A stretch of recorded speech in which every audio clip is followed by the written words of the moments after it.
본교회 주일 예배 오신 성도 여러분 환영하고 축복합니다.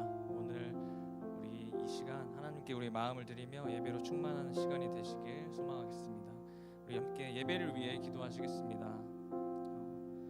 사랑과 은혜가 충만하신 주님, 오늘도 저희를 이 거룩한 곳에 불러 주님을 함께 예배하고 찬양하고 주 앞에 나오게 하심이 감사드립니다. 지금 이 시간 우리가 우리의 마음을 온전히 주님께 드리기 원하오니 우리 예배를 기쁘게 받아주시고 성령님께서 이 자리에 충만히 임하여 주시옵소서. 하나님 말씀을 통해 우리의 영혼이 새로워지고 찬양과 기도를 통해 주님과 깊이 교제하며 주님의 뜻을 깨닫는 그런 은혜의 시간이 되게 하여 주시옵소서. 오늘의 예배를 통해 주님만이 홀로 영광 받아주시고 우리의 삶이 주님의 말씀을 따라 변화되고 세상 속에서 주님의 빛과 소금의 역할을 감당할 수 있는 믿음을 허락하여 주시옵소서. 이 모든 말씀 예수 그리스도의 이름으로 기도드립니다. 아멘.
고백하며 주님 앞에 찬양하도록 하겠습니다.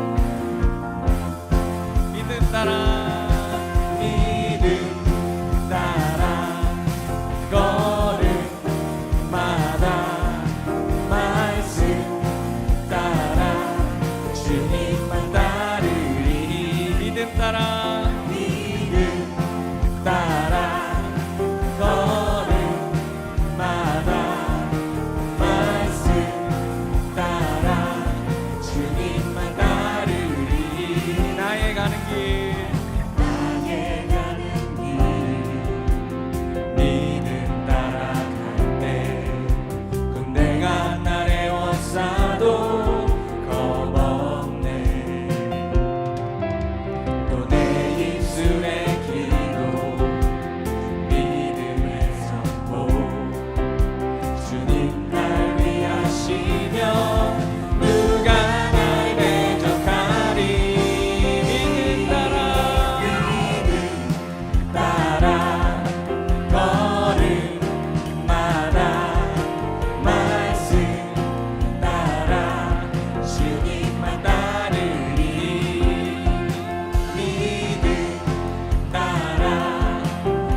다시 한번 찬양하겠습니다. 믿음 따라 걸음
보석보다 귀하다. 내가 사랑스럽지 않을 때 너를 온전히 사랑하고 너와 함께하러 내가 왔노라. 주의 사랑 주의 사랑, 이 사랑은 결코 변치 않아.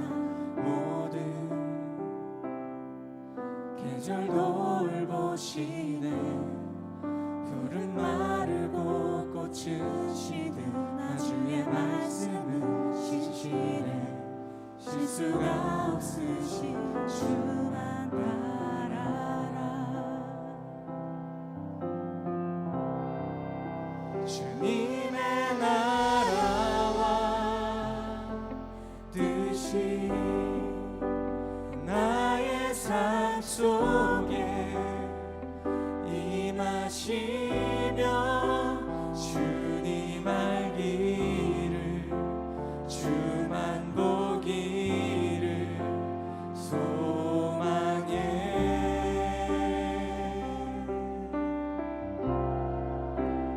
거룩히 살아가 힘과 두려움 없는 믿음 주신 나의 하나님, 완전한 사랑 찬양해. 주의 사랑 주의 사랑, 이 사랑은 결코 변치 않아. 모든 계절 돌보시네. 푸른 마르고 꽃은 시든 나 주의 말씀은 신실해.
기도하겠습니다. 주님, 우리는 주님 앞에 연약한 지혜입니다. 죄로 인해 넘어질 수밖에 없는 우리를 대신하여 십자가에 달리시고 피 흘리신 주님의 그 값없는 사랑과 은혜를 바라봅니다. 우리가 주님 앞에 주님의 그 사랑 안에, 그 은혜 안에 거하며 우리를 세상의 빛과 소금으로 부르신 주님께 순종하며 우리에게 거룩히 살아갈 힘과 두려움없는 믿음을 허락하여 주시옵소서. 우리가 어떤 상황과 환경이 있을지라도 오직 주님만을 신뢰하며 나의 삶을 인도하시고 보호하시는 주님께 우리의 모든 것을 드리기 원합니다. 주여, 우리와 함께하여 주시옵소서. 우리 함께 간절한 고백으로 주님 앞에 기도하며 나아가도록 하겠습니다. 주님, 감사합니다. 이 시간 온전히 주님 앞에 주님의 은혜와 그 사랑을 구합니다. 아버지 하나님, 우리가 우리 삶 가운데 어떤 상황과 환경이 있을지라도 우리가 넘어질 수밖에 없는 죄인일지라도 오직 우리를 위해 피 흘리신 십자가의 그 사랑과 은혜를 바라보며 온전히 주님께 나아가기 원하오니 주여, 우리와 함께하여 주시옵소서. 우리의 온전한 마음을 드려 주님으로 기원합니다. 이 시간 우리 마음 가운데 찾아와 주시고 우리의 마음 가운데 사정하사 우리의 마음을 문을 열어 주시옵소서. 우리가 온전히 주님께 드린 것을 아버지 하나님, 우리의 마음밖에 없사오니 아버지 하나님, 이 시간 가운데 함께하여 주시고 온전히 주님을 바라볼 수 있도록 도와주시옵소서. 이 세상 살아갈 때 우리가 주님께 순종하며 주의 말씀을 따르며 즐거운 믿음으로 살아갈 수 있는 그런 믿음을 허락하여 주시옵소서. 주님,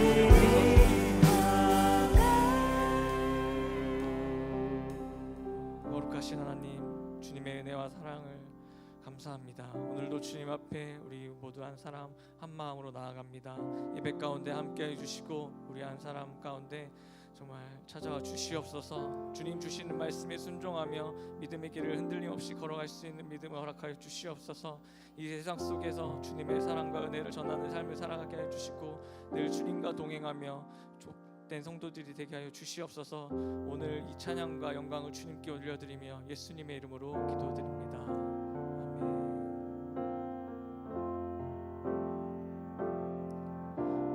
왕이신 나의 하나님,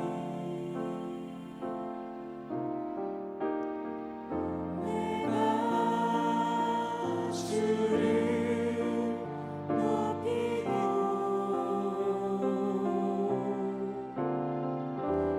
영원히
우리 하나님께 감사와 영광의 박수 올려드리도록 하겠습니다. 네. 우리 특별 새벽 기도회를 통해서 만나신 하나님의 은혜와 그 사랑을 올해도 주님 안에서 정말 수많은 열매를 맺는 가지가 되시기를 축복합니다. 네, 우리 주보를 열어주시고 주보의 내용을 보시면서 광고 드리도록 하겠습니다. 주는 교회에 처음 나오신 분들 계시면 환영하고 축복합니다. 등록을 원하시는 분들은 QR코드를 통해 신청을 해주시면 연락드리고 안내해드리도록 하겠습니다. 그리고 금요 찬양 집회는 1월 한 달간 방학입니다. 그래서 아쉽더라도 한 달 동안 금요일은 좀 비워두시고 금요일 약속 잡아줘도 됩니다. 그리고 2월 7일부터 우리 금요 찬양 집회가 다시 시작되오니 그때부터는 금요일에 약속을 비워주시면 감사하겠습니다. 그리고 특별히 지금 안영호 목사님과 우리 라오스 아웃리치 팀이 성도님들의 기도 덕분에 야구 경기 부상자 없이 잘 마치고 이번 주일에는 또 태권도 사역을 하시는 정재영 선교사님과 또 컴퓨터 교육 관련 사역을 하시는 백대식 선교사님과 그 관련된 이제 함께 참여하고 있는 청년들과 함께 예배를 드리고 교제하는 시간이 있다고 하시니 특별히 기도해 주시기 바랍니다. 또 이제 라오스가 공산 국가여서 청년들이 이제 많이 눌려 있는 경향이 있다고 해요. 그래서 우리 선교스 팀을 통해서 은혜와 사랑의 교제를 경험하고 또 복음으로 자유케 되는 역사가 있기를 바라면서 특별히 함께 기도해 주시면 감사하겠습니다. 네, 그리고 2004년도 기부금 발급 신청은 QR코드를 통해 신청해 주시기 바랍니다. 네, 우리 성경 봉독하실 텐데요. 마태복음 5장 13절에서 16절입니다. 네, 저와 성도님들이 한 번씩 교독하도록 하겠습니다. 너희는 세상의 소금이니 소금이 만일 그 맛을 잃으면 무엇으로 짜게 하리요? 후에는 아무 쓸데없이 다만 밖에 버려져 사람에게 밟힐 뿐이라. 너희는 세상의 빛이라. 산 위에 있는 동네가 숨겨지 못할 것이요. 사람이 등불을 켜서 말 아래에 두지 아니하고 등경 위에 두나니 이러므로 집 안 모든 사람에게 비치느니라. 이같이 너희 빛이 사람 앞에 비치게 하여 그들로 너희 착한 행실을 보고 하늘에 계신 너희 아버지께 영광을 돌리게 하라. 아멘. 네, 오늘 하나님께서 써 내려가시는 이야기라는 제목으로 힐하우스 교회의 담임 목사님이신 강신중 목사님께서 말씀을 전해 주십니다. 힐하우스 교회는 서초 기빙 비전 센터에서 오후 3시에 주일 예배를 드리고 계십니다. 우리 함께 나오실 때 따뜻한 환영의 박수 부탁드리도록 하겠습니다.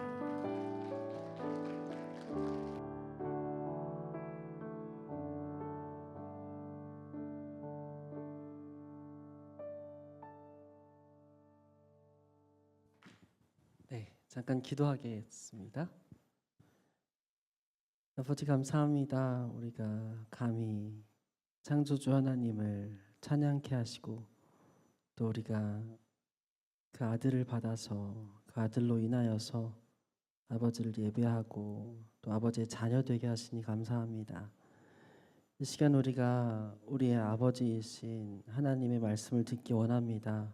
주님, 우리 귀를 열어주시고 마음을 열어주셔서 우리의 모든 상황과 모든 것을, 모든 형편을 알고 계신 아버지께서 오늘 말씀하실 때 우리 각자에게 주시는, 또 우리 교회들에게 주시는 그 음성으로 받을 수 있는 믿음을 더하여 주시옵소서. 맡겨드리며 예수 그리스도의 이름으로 기도드립니다. 아멘. 네, 안녕하세요. 네, 주는 교회가 한 땀 한 땀 세워주신 장소에서 저희가 예배하고 있어요. 그래서 너무 감사드리고 또 이렇게 인사드릴 수 있어서 정말 너무 좋은 기회인 것 같아요. 하나님께서 주는 교회를 통해서 주신 은혜와 사랑이 얼마나 큰지 그게 넘쳐서 저희 교회도 듬뿍 받고 있어서 너무너무 감사합니다. 저희 교회도 언젠가 또 도움이 돼서 좀 도움이 드리면 너무 좋을 것 같고 앞으로 하나님께서 어떻게 연합하게 하실지 너무 기대가 되는 것 같아요.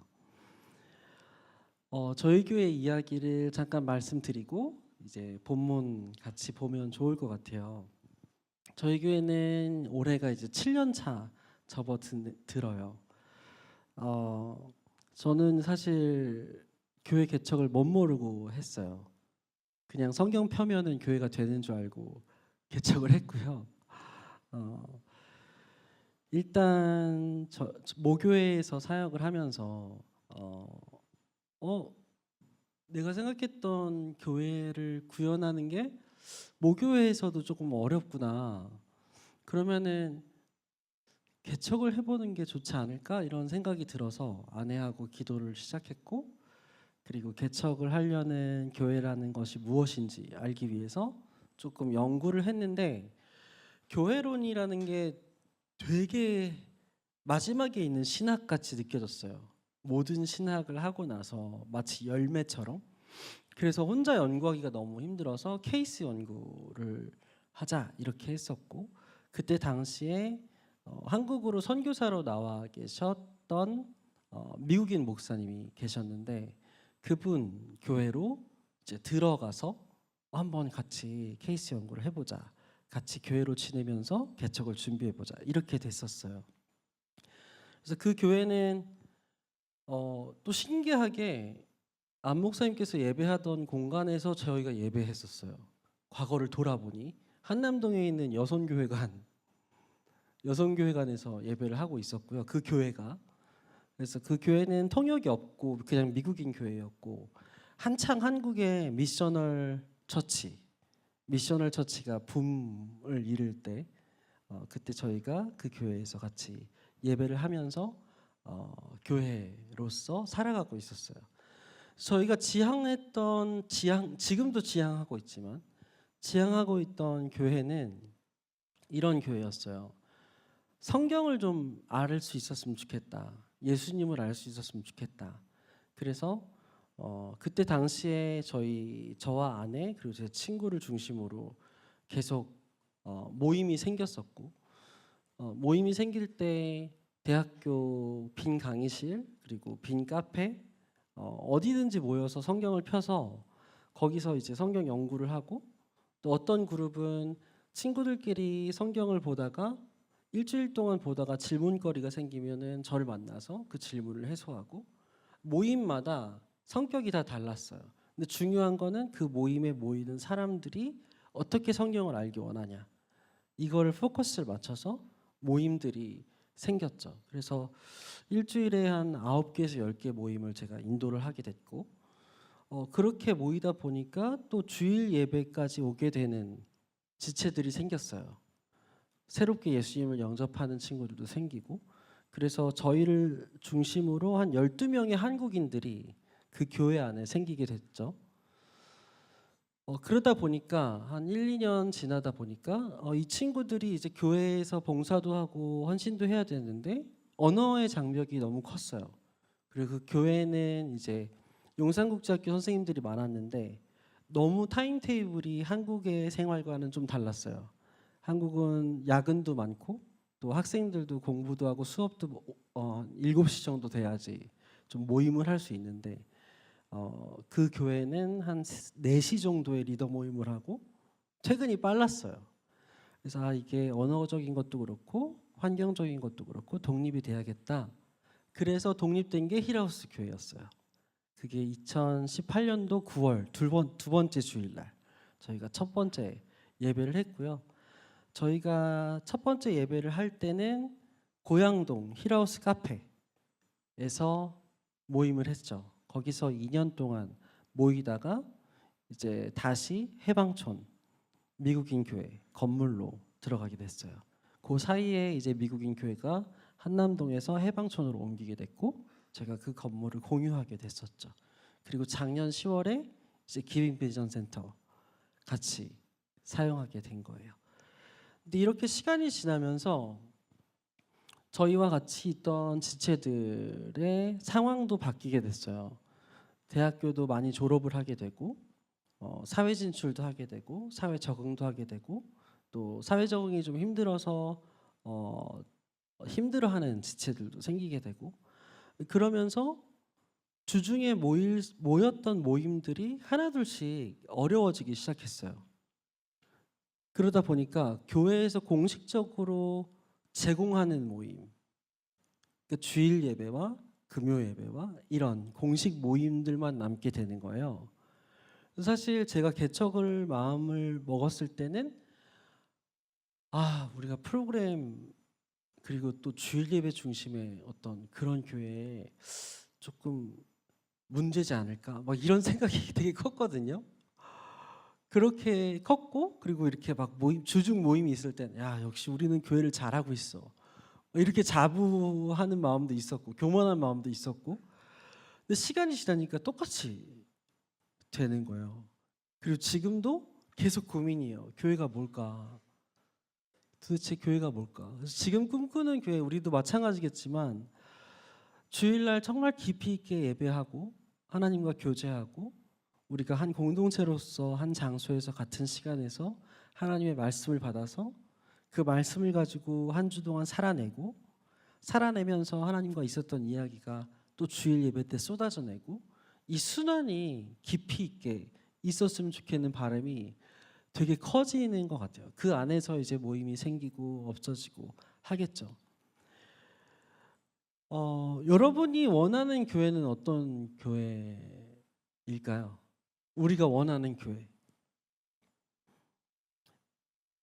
그 교회는, 성경은 사실 교회에 대해서 창세기부터 계시록까지 얘기하는 것 같아요. 하나님에 대한 이야기니까. 오늘은 그 중에서 예수님께서 교회에 대해서 하신 얘기. 이게 왜 교회에 대해서 하신 이야기냐면, 교회는 예수님을 따르는 사람들, 예수님의 가르침을 따르는 사람들이 교회인데, 그 사람들이 제자라고 불렀잖아요. 예수님의 제자들. 근데 예수님이 제자들만 따로 모아서 제자들 너네는 이런 사람들이야 라고 가르쳐 주신 게 오늘 본문이에요. 마태복음 5장부터 7장까지 우리가 잘 알고 있는 산상설교인 것이죠. 그 당시에는 물론 예수님이 승천하신 이후에 핍박이 더 세졌지만 지금 우리처럼 밴드 형태의 찬양을 할 수 없었을 거예요. 물론 이런 현대적인 악기도 없었을 것이고, 그리고 이런 무대를 둔 공간도 이런 음향 시스템도 없었을 거예요. 그럼 그 당시에는 어떻게 모였을까? 주기적인 모임을 어떻게 했을까? 우리가 한번 상상해 보면은 좋을 것 같아요. 대표적인 절기들이 있었죠. 그 당시엔 유대교와 이제 기독교와의 전환점이었으니까 예루살렘 교회도 있었고, 그래서 성전에서 모이는 모임들도 1년에 몇 번은 있었을 거예요. 그 성전, 유월절이라든지 뭐 대속제일이라든지 그런 큰 절기 때는 예수님을 믿은 이후에도 절기를 지켰던 것이 기록돼 있죠. 베드로나 바울이나. 그런데 다른 때 평소에 주기적인 모임들은 회당이나 큰 장소를 가지고 있는 사람들의 공간, 집이나 아니면 사업터나 그런 공간에서 모였을 거예요. 그런데 그 당시에 그 공간이 아무리 커도 한 50명, 100명 들어갈 수 있으면 정말 큰 공간 아닐까 싶어요. 그 당시에 건축 기술하며 상황이. 그렇다면 그 모임은 복잡하지 않았을 거예요. 단순했을 것이고, 그 모임을 인도하는 사람도 사실 권력이 그렇게 많지 않았겠죠. 그냥 그 집의 가장이거나 그 모임을 인도하는 어떤 리더십을 획득한 사람 정도였을 거예요. 그래서 교회라는 것이 대형화되기는 되게 어려웠을 거예요. 그리고 그 모임에 가려도 관계 중심이 아니면, 좀 신뢰할 만한 관계가 아니면은 이 모임이 언제 열리는지, 어디서 열리는지 알기가 어려웠을 수도 있어요. 왜냐하면 핍박이 있었기 때문이죠. 아무나 초대했다가 괜히 밀고 당하면, 괜히 로마 정부에 신고가 들어가면 다 피해를 받으니까 정말 예수님을 알고 싶고 예전의 선지자들의 가르침이 무엇인지 알고 싶은 사람들. 그 당시엔 66권의 정경이 형성되기 이전이었을 테니까 그게 정말 알고 싶은 사람들이 모였을 거예요. 그래서 그들이 하는 예배는 정말 예수님을 알고 싶은 사람들, 그리고 정말 신뢰할 수 있는 사람들이 모였겠죠. 그게 교회 모임이었을 거예요. 근데 이게 지금과 같이 교회 하면은 건물하고 이어질 수 있는 이런 이미지, 그 당시에는 왜냐면 교회 하면은 건물하고 이어질 수가 없었을 거란 말이에요. 왜냐하면 교회 모임을 목적으로 건물을 지을 수가 없었겠죠. 그러지도 않았을 테고. 근데 로마의 어떤 황제가 개종을 하면서 로마의 국교가 기독교가 되면서 이제 건물로 짓기 시작해요.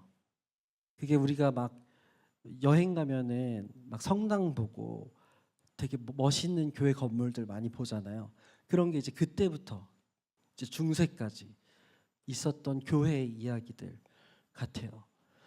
근데 그 이전에는 지금과 굉장히 많이 달랐던, 오히려 핍박 때문에 무덤, 카타콤이라고 불렸던 무덤에서 모이기도 했고, 그래서 무덤에서 모이기 때문에 괜히 이상한 소문도 났어요. 야, 무덤에서 모이고 다 가족이라고 하는데 왜 서로 결혼해? 그러면은 되게 나쁜 말로 되게 너네 가족끼리 그렇게 결혼하는 거야? 이런 오해들. 그리고 너네 왜 살과 피를 나눠 먹어? 그렇게 나눠 먹는 거야? 그래서 인육을 먹는다는 소문도 들리고, 그래서 더 핍박당하고 이런 기록들이 남아 있다고 해요. 그러면 이런 교회 이야기들이 이제 우리가 이어오는 교회 이야기인데, 오늘날 우리는 많이 다른 형태의 교회를 이어가고 있어요. 그러면 이 당시에 교회 형태가 다르더라도 이 정신, 예수님이 말씀하셨던 제자로서의 삶, 제자로서의 본질은 동일하게 가져가야 되겠죠. 이게 뭔지를 좀 살펴보려고 하는 거예요. 마태복음 5장에서 7장까지는 제자에 대한 것이 무엇인지 되게 집중적으로 가르쳐 주세요. 그 중에 오늘 본 것이 빛과 소금, 우리가 너무 잘 알고 있는 빛과 소금에 대한 것이죠. 다시 한번 우리가 같이 읽어보도록 할게요. 저는 새 번역을 보거든요. 저희가 설교 때는 새 번역을 한번 같이 보도록 할게요. 한번 같이 읽어보겠습니다. 시작. 너희는 세상의 소금이다. 소금이 짠맛을 잃으면 무엇으로 그 짠맛을 되찾게 하겠느냐. 짠맛을 잃은 소금은 아무데도 쓸데가 없으므로 바깥에 내버려서 사람들이 짓밟을 뿐이다. 너희는 세상의 빛이다. 산 위에 세운 마을은 숨길 수 없다. 또 사람이 등불을 켜서 말 아래다 내려놓지 아니하고 등경 위에다 놓아둔다. 그래야 등불이 집 안에 있는 모든 사람에게 환히 비친다. 이와 같이 너희 빛을 사람에게 비추어서 그들이 너희의 착한 행실을 보고 하늘에 계신 너희 아버지께 영광을 돌리게 하여라. 아멘. 여기 14절에 산 위에 세운 마을, 거기에 있는 집이 힐하우스예요. 그래서 힐하우스라고 이름을 지었어요. 교회도 그렇고 카페도 그렇고.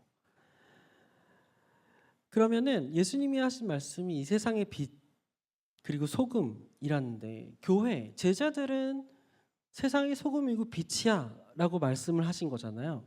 왜 그러셨을까? 왜 이렇게 비유를 하셨을까? 근데 되게 많은 해석이 있어요. 뭐 소금은 뭐 부패를 방지한다, 뭐 소독한다, 뭐 이런 많은 해석들이 있는데, 근데 되게 단순하게 그냥 그 해석의 공통적인 거, 뺄 수 없는 거, 소금하고 빛, 고유한 성질을 가지고 있다라는 거예요.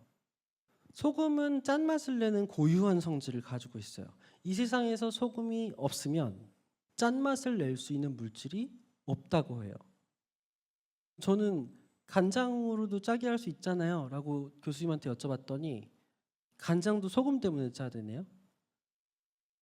그리고 이 당시에는 더더군다나 소금 말고는 짠 게 없었을 거예요. 지금은 뭐 과학적으로 뭐 분석할 수 있으니까 신소재라든지 새로운 물질을 뭐 만들려고 노력을 할 수 있어도, 그 당시 사회에서는 소금 말고 짜게 할 수 있는 건 더더군다나 없었겠죠. 빛도 마찬가지겠죠. 비출 수 있는 거는 빛 말고 없어요. 이 세상에. 그러니까 예수님이 말씀하시는 강조점은 뭐냐면은 이 세상은 교회가 없으면 절대로 볼 수 없고 경험할 수 없는 게 있다라는 거예요. 교회가 있어야만 이 세상이 볼 수 있는 게 있다라는 거죠. 그건 우리가 잘 알고 있듯이 하나님의 나라, 하나님의 사랑 이런 부분들이겠죠. 예수님은 그거를 말씀하고 계세요. 그러면서 너네가 소금으로서 맛을 내고 빛으로서 비춰져야 돼. 그런데 16절에 보면은 그것을 이와 같이 너희 빛을 사람에게 비추어서 뭐로 연결시키냐면은 착한 행실로 연결시키세요.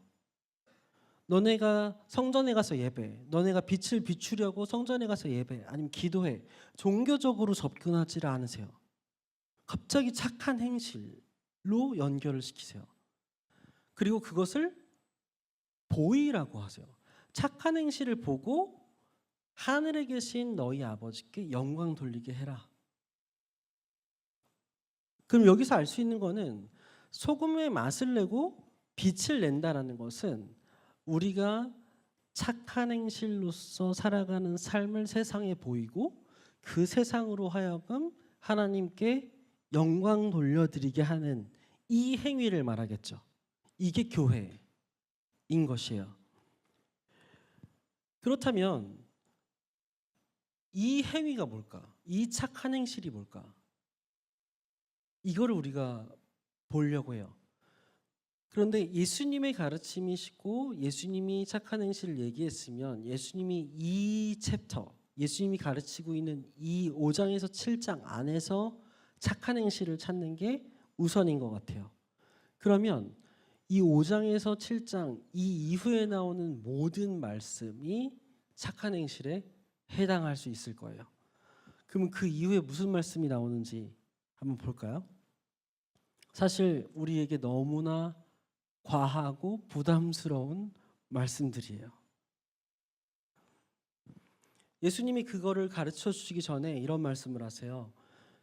얘들아, 너네가 바리새인들이나 서기관보다 의가 낫지 않으면, 더 나은 의가 없으면 천국에 들어갈 수 없어. 그 사람들은 율법을 되게 철저하게 지켰잖아요. 근데 이 율법을 더 완벽하게 지켜야 돼. 이렇게 말씀하시는 거예요. 그 사람들은 이 율법을 겉으로 지켰는데 이제 봐, 내가 너네한테 율법을 해석해 줄게 하면서 말씀하시는 게 이제 이 다음 말씀이에요. 근데 그 첫 번째 나오는 게 너네 살인 안 했잖아. 살인하지 말라는 말씀 알지? 그런데 있잖아, 형제를 보고 분노만 해도 살인하는 거야. 갑자기 율법이 겉에 있다가 속으로 들어와 버려요. 누구도 그 율법을 지킬 수 없는 그 수준까지, 그 의의 수준까지 예수님은 올려버리세요. 형제자매들한테 험한 말을 하잖아. 바보라고 하고 멍청이라고 하면은 어떻게 되냐면 지옥불에 떨어질 거야. 이게 첫 번째 가르침이에요. 그 다음 음욕에 대한 거죠. 여자를 보고 음욕을 품는 사람, 이미 그 여자 범한 거야. 그리고 아내를 버려서는 안 돼. 당시에는 이렇게 배우자를 버리는 일, 물론 남성이 여성을 버리는 일이었겠죠. 근데 이게 너무 흔했대요. 지금하고 윤리적 기준이 너무 달랐을 것도 있죠. 그리고 태어난 아기를 버리는 것도 그냥 당연지사였대요. 로마 사회, 고대 로마 사회에서. 그래서 교회가 아기를, 버려진 아기들을 데려다 기르고, 그래서 로마 정부가 교회를 되게 환영했대요. 핍박하면서도. 이런 부분들이 있었던 거죠. 근데 결혼 생활, 부부 관계는 예수님이 말씀하신 이혼하지 마, 이게 너무나 크게 느껴져서 심지어 제자들도 마태복음 보면은 예수님, 그러면 나 결혼 안 할게요, 이렇게 말하는 장면이 있어요. 그 정도로 예수님이 말씀하시는 게 그 당시 윤리적 수준에서 너무 수준이 높았던 거죠. 그 다음 말씀하시는 건 맹세하지 말라는 거예요. 왜 맹세하지 말라 그랬냐면 제자는 있잖아. 날 따르는 사람들은 한 말 가지고 두 말 하지, 한 입 가지고 두 말 하지 않아. 말한 거는 당연히 지켜야 되기 때문에 맹세할 필요가 없어. 그러니까 맹세하지 마. 이 말씀을 하시는 거예요. 그리고 심판 하나님께 맡겨야 돼. 너네가 하면 안 돼. 원수를 사랑해. 남한테 보이려고 자선하지 마. 하나님한테만 보여드리고 하나님께서 갚으실 거야. 금식도 마찬가지야. 남한테 보여주지 말고 하나님한테만 보여. 그럼 하나님께서 채워주실 거야. 그 다음에 이제 재물에 대한 거죠. 보물을 땅에 쌓지 말고 하늘에 쌓아. 그리고 재물과 하나님을 겸해서 섬길 수 없어. 그 다음에 나오는 게 우리가 잘 아는 말씀이죠. 목숨을 부지하려고 뭘 먹을까, 뭘 입을까, 뭘 마실까 걱정하지 마. 근데 걱정할 거 있는데 너네가 걱정할 거는 뭐 먹고 사는 문제가 아니라 먼저 그 나라, 하나님의 나라와 의를 걱정해. 그걸 구해. 그럼 이 모든 걸 너희한테 더해 줄게. 그 다음에 심판, 비판하지 마. 이걸 마무리하면서 이렇게 가르쳐 주시고 이걸 마무리하면서 이렇게 말씀하세요. 넓은 문으로 가는 사람은 많은데 이거 너무 좁은 문이야. 그치? 근데 이 좁은 문으로 가는 사람은 진짜 적을 거야. 근데 진짜 정신 차리고 들어야 되는 건 뭐냐면은 주여 주여 하는 사람마다 다 천국에 가는 게 아니야. 아버지의 뜻대로 행하는 사람이 천국에 갈 수 있어. 이 말씀을 하시거든요. 그럼 아버지의 뜻은 뭘까요? 지금 예수님이 가르쳐 주신 이 말씀이에요. 이대로 살아야 천국에 간다고 말씀하시는 거예요. 근데 갑자기 행위구원처럼 들려지죠. 마치 조건을 충족시켜야 천국에 갈 수 있는 것처럼. 그러면서 이제 모래 위에 지은 집, 반석 위에 지은 집. 내 말씀 위에, 내 말씀에 순종해야 너네가 튼튼히 삶을 세울 수 있어. 이 얘기를 하시고 그 단락이 끝나요. 7장이 끝나요. 산상설교가. 그러면 결국에 소금으로서 맛을 내고 빛으로서 비춘다라는 거는 착한 행실을 말하는 건데 그 착한 행실은 지금 말씀드린 그 예수님의 가르침이에요. 너무나 부담되는 말씀이죠. 그런데 중요한 건 뭐냐면 교회가 이렇게 살지 않으면 세상은 절대로 이걸 경험할 수 없다는 거예요. 교회만 이렇게 살 수 있다는 거죠. 여기서 그냥 설교가 끝나면 정말 너무 마음이 무겁잖아요, 우리가. 근데 바울이 다행스럽게 너무 감사하게 바울이 이거를 풀어줘요. 예수님이 제자는 이런 사람들 이렇게 살아 이렇게 말씀하셨거든요. 근데 바울이 이걸 가지고 구원이 뭔지를 설명해 주면서 아 그래서 예수님이 이렇게 말씀하셨구나. 아 그래서 우리가 이렇게 살아야 되는구나. 이걸 설명해 줘요. 그거를 우리가 보고 아치면 좋을 것 같은데 왜냐하면 우리는 이렇게 사는 게 불가능해요. 어떻게 분노를 하지 않고 어떻게 음욕을 품지 않고 물론 우린 노력은 하죠. 그런데 우리는 모두 매일같이 분노를 품고 매일같이 험담을 하고 매일같이 욕심을 품고 심지어 하나님을 섬기면서도 내 욕심을 바라 그런 사람들이잖아요. 근데 바울이 이렇게 접근을 해요. 로마서에서 바울이 구원에 대한 걸 다룰 때 의라고 얘기를 해요. 의롭게 된다라고 표현을 하잖아요. 근데 의롭게 된 거를 설명한 다음에 자문자답을 하거든요. 의롭게 됐어? 그럼 봐봐. 의롭게 됐으니까 아 이제 죄 지으면 되겠네? 이렇게 한다면 어떻게 할래? 이 질문을 해요. 어떻게 대답하실 거야? 아 구원받았어. 나 이제 예수님 믿어서 구원받았어. 그럼 이제 마음껏 죄 지어도 되겠네? 이 질문. 바울은 이 질문에 대해서 그리스도와 연합됐다. 이걸로 풀어내요. 로마서 6장에 보면 그럴 수 없습니다. 딱 이렇게 시작해요. 죄 지을 수 없어요. 우리는 죄에는 죽은 사람인데 어떻게 죄 가운데서 그대로 살 수 있겠습니까? 세례를 받아서 그리스도 예수와 하나가 된 우리는 모두 세례를 받을 때 예수와 함께 죽었다는 것을 여러분은 알지 못합니까? 그러므로 우리는 세례를 통해서 예수님의 죽으심과 연합함으로써 그와 함께 묻혔던 것입니다. 이게 하나님의 능력이에요. 이게 성령님의 역사하심이에요. 우리가 예수님을 믿는다라는 것이 나는 예수라는 인물을 믿어, 뭐 이수신 장군을 믿어, 이것처럼 그냥 어떤 한 개인을 믿는 게 아니라 하나님께서 예수님을 통해서 하신 일을 믿는 건데, 하나님께서 예수님을 통해서 뭘 하셨냐? 같이 죽게 하신 거예요. 우리가 예수님이 십자가에 죽으실 때 우리가 그 십자가에서 같이 죽게 하신 게 하나님의 능력인 것이죠. 그것은 그리스도께서 아버지의 영광으로 말미암아 죽은 사람들 가운데서 살아나신 것과 같이 우리도 또한 생명 안에서 살아가기 위함입니다.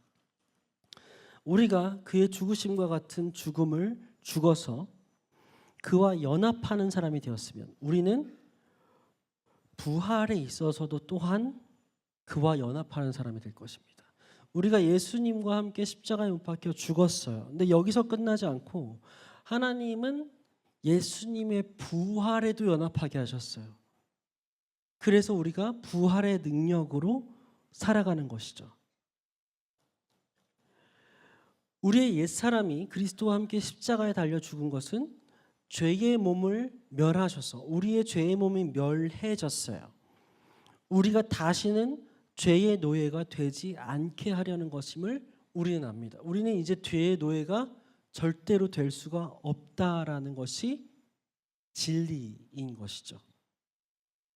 죽은 사람은 이미 죄의 세력에서 해방되었습니다. 우리가 그리스도와 함께 죽었으면 그와 함께 우리도 또한 살아날 것임을 믿습니다. 우리가 알기로 그리스도께서는 죽은 사람들 가운데서 살아나셔서 다시는 죽지 않으시며 다시는 죽음이 그를 지배하지 못합니다. 그리스도께서 죽으신 죽음은 죄에 대해서 단번에 죽으신 것이요, 그분이 사시는 삶은 하나님을 위해서 사시는 것입니다. 이와 같이 예수님이 사시는 이 삶의 방식과 같이 우리도 그렇게 살게 된 게 연합이에요. 이와 같이 여러분도 죄에 대해서는 죽은 사람이요, 하나님을 위해서는 그리스도 예수 안에서 살고 있는 사람이라는 것을 알아야 합니다. 그래서 갈라디아서에서 바울은 이제는 내가 사는 것이 아니요 내 안에 계신 그리스도께서 사는 것이라, 이 표현을 하고 있죠. 그래서 우리가 죄를 지을 수 없다는 거예요. 그래서 우리가 예수님의 가르침대로 살 수 있다라는 것이죠. 그럼에도 불구하고 이 삶이 너무 어려워요. 그래서 바울은 또 한 번 제시해요. 어떻게 이거를 끝까지 살아가냐. 바울이 이렇게 의로운 삶을 얘기하면서도 이 연합을 얘기한 이후에도 그래, 그럼에도 불구하고 이거는 싸움이 있다. 그럼에도 불구하고 우리는 치열하게 싸워야 되고 넘어질 거다. 그런데 왜 끝까지 갈 수 있냐면 하면서 설명을 해줘요. 그게 8장이에요. 결국에는 이게 하나님 뜻이기 때문이에요. 우리가 이렇게 사는 게. 우리가 이런 사람들이 되었고, 구원이라는 것은 죽어서 천국 간다는 것은 물론 맞죠. 그런데 그것보다 훨씬 이전에 본질적으로 참 하나님의 백성이 됐다라는 사실이에요. 죄인에서 의인이 됐다라는 것은 우리가 하나님의 법, 율법이었잖아요. 하나님의 법을 지킬 수 있는 존재로 재탄생됐다라는 거거든요. 거듭났다라는 사실이. 그렇다면은 예수님의 가르침을 살 수 있는 사람이 됐다라는 것이 구원이에요. 그게 예수님 믿는다라는 것이고, 그렇다면 우리는 그 믿음을 가지고 평생을 싸워야 갈 텐데, 예수님 다시 오실 때까지 싸워갈 텐데 지치잖아요. 때로는 절망스럽고 이걸 어떻게 이기냐는 거예요. 근데 바울은 그게 하나님 뜻이다. 그래서 하나님이 우리 편이다. 하나님이 우리 편인데 도대체 누가 그걸 막을 수 있겠냐, 이렇게 접근하는 거예요. 31절 볼게요. 그렇다면 이런 일을 두고 우리가 무엇이라고 말할 수 있겠습니까? 하나님이 우리 편이시면 누가 우리를 대적하겠습니까? 자기 아들을 아끼지 않으시고 우리 모두를 위하여 내주신 분이 어찌 그 아들과 함께 모든 것을 우리에게 선물로 거저주지 않으시겠습니까? 여기서 모든 것이라는 것은 우리가 지금 먹고 살만하고 배는 부른데 조금 더 넓은 집에 살고 싶네. 조금 더 좋은 차를 타고 싶네. 이 모든 것이 아니에요. 기독교 신앙은 우리가 하나님과 관계하는 건 사실 그런 류가 아니잖아요. 여기서 말하는 모든 것은 앞에서 말한 바울이 설명한 그 삶이겠죠. 우리가 구원받아서 의롭게 되어서 그 의로 인하여서 핍박받을 수 없고 의에 줄일 수밖에 없고 가난한 심령일 수밖에 없는 그 상태에서 필요한 모든 것일 거예요. 33절, 하나님께서 택하신 사람들을 누가 감히 고발하겠습니까? 의롭다 하신 분이 하나님이신데 감히 누가 우리 보러 죄인이라고 하냐는 거예요. 누가 감히 그들을 정죄하겠습니까? 그리스도 예수는 죽으셨지만 오히려 살아나셔서 하나님의 오른쪽에 앉아 계시며 우리를 위하여 대신 간구해 주십니다. 하나님께서 우리 편이셔서 든든히 맡아주시고 재판관이어서 우리를 죄인이라고 칭할 수 없도록 이미 선고하셨어요. 의인이라고. 근데 그뿐만 아니라 우리를 위해서 예수님께서 계속 간구하고 계신 거예요. 믿음의 동역자들 뿐만 아니라 예수님께서 우리를 위하여서, 이 삶을 위하여서 간구하고 계신 것이죠. 누가 우리를 그리스도의 사랑에서 끊을 수 있겠습니까? 환난, 곤고, 박해, 굶주림, 헐벗음, 위협, 칼, 아무것도 끊을 수 없습니다. 성경에 기록된 바 우리는 종일 주님을 위하여 죽임을 당합니다. 우리는 도살당할 양과 같이 여김을 받았습니다. 한 것과 같습니다. 이게 예수님을 따르는 삶이라는 거예요. 그렇게 고백한 사람이 너무 많다라는 거죠. 그리고 우리도 그 교회의 이야기를 하나님과 함께 써내려가고 있는 것이고요. 37절, 그러나 우리는 이 모든 일에서 우리를 사랑하여 주신 그분의 힘입어서 이기고도 남습니다. 나는 확신합니다.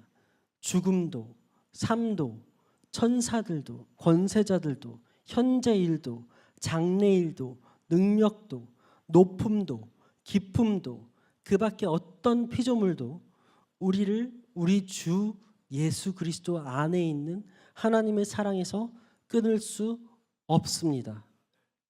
아멘입니다.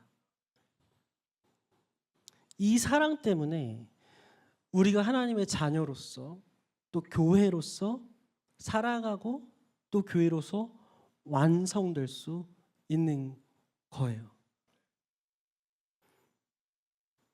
우리가 소금으로서 맛을 내고 빛으로서 빛을 비추는 것은 우리 능력에 달려있지 않아요. 우리 자신감에 달려있지 않아요.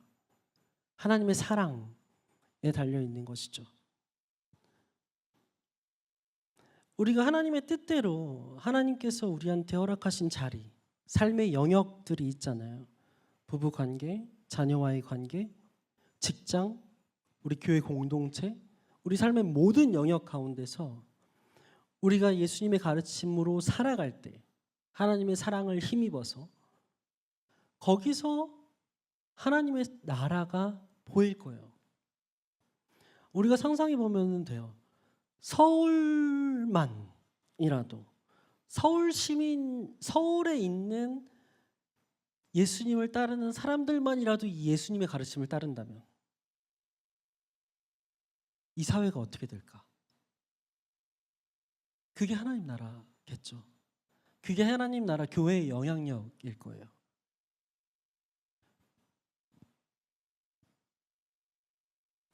그게 우리가 연합해서 서로 도와야 되는 하나님의 뜻이겠죠. 우리가 그렇게 살아갈 때 우리 주변에 그 사랑을 경험하지 못한 사람들, 한 번도 그것을 본 적이 없는 사람들이 아, 이게 교회구나. 아, 이게 창조주가 만든 사람들이구나. 그걸 보게 될 거라는 거예요. 아, 이 사람들이 하나님의 작품이구나. 그래서 하나님께 영광 돌려드리게 된다라는 거죠. 이게 하나님의 뜻이에요. 절대로 깨질 수 없는 그 하나님께서 원하시는 뜻. 하나님께서 이 이야기를 우리를 통해서 이 땅의 교회들을 통해서 써내려가고 계시고 앞으로도 써내려가실 거예요.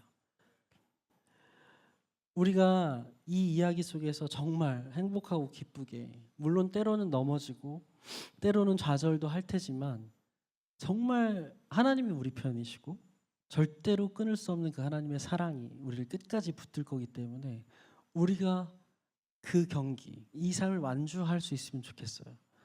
그리고 계속 서로 붙들어주면서 서로 도와주면서 절대로 흔들릴 수 없는 이 하나님의 뜻을 같이 누릴 수 있으면 좋겠습니다.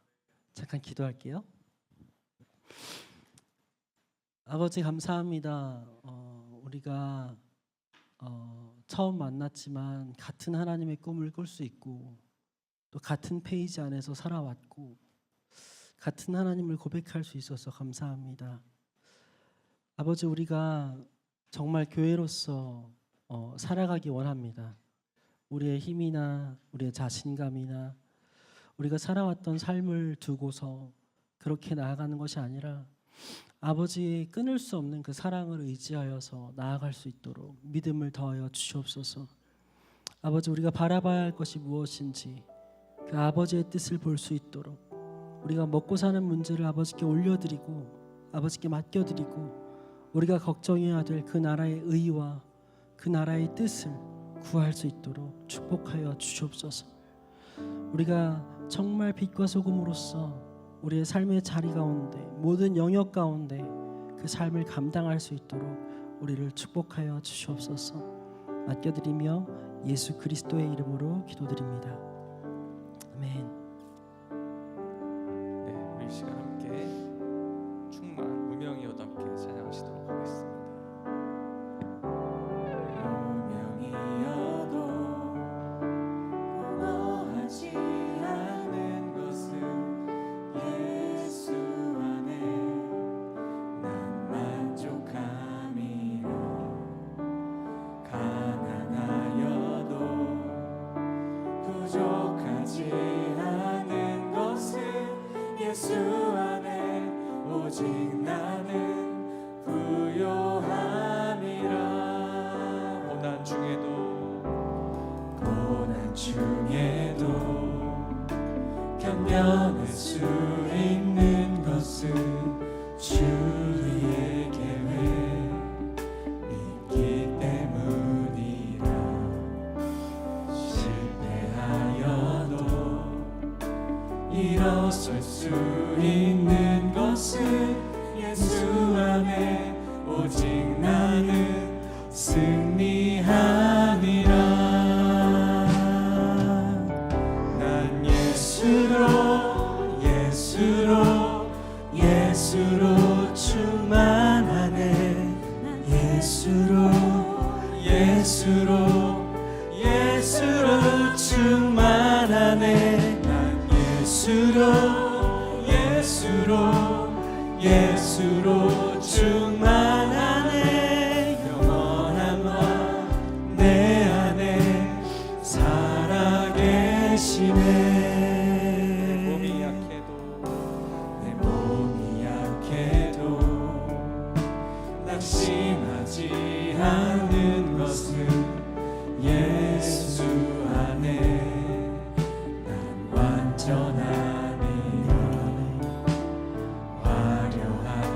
세상 부럽지 않은 것은 난 예수로 충만함이라. 두 손 들고 찬양합시다. 난 예수로 충만하네. 세상 모든 것들도 부럽지 않네. 난 예수로 충만하네. 영원한 왕 내 안에 살아계시네. 난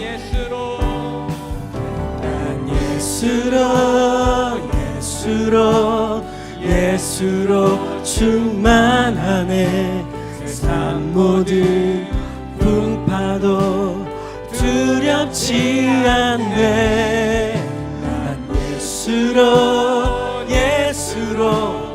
예수로 충만하네. 영원한 왕 내 안에 살아계시네.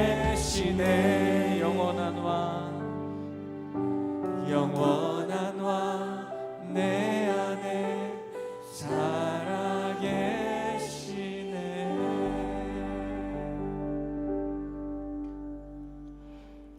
아버지,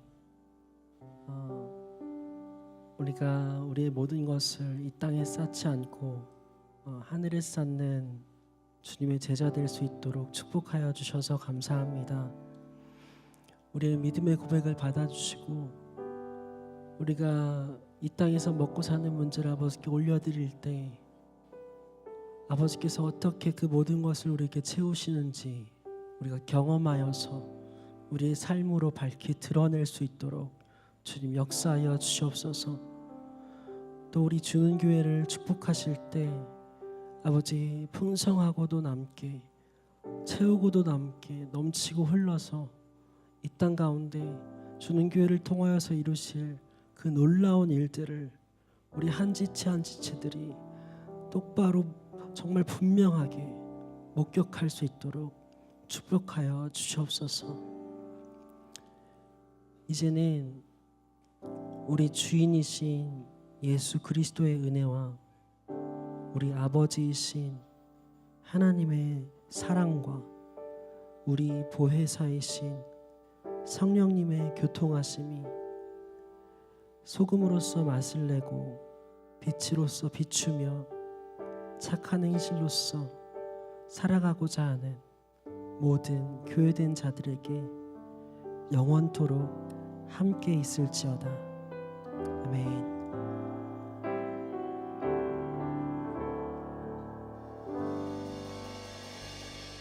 네, 예배를 마쳤습니다. 가시는 길 조심히 돌아가시기 바랍니다.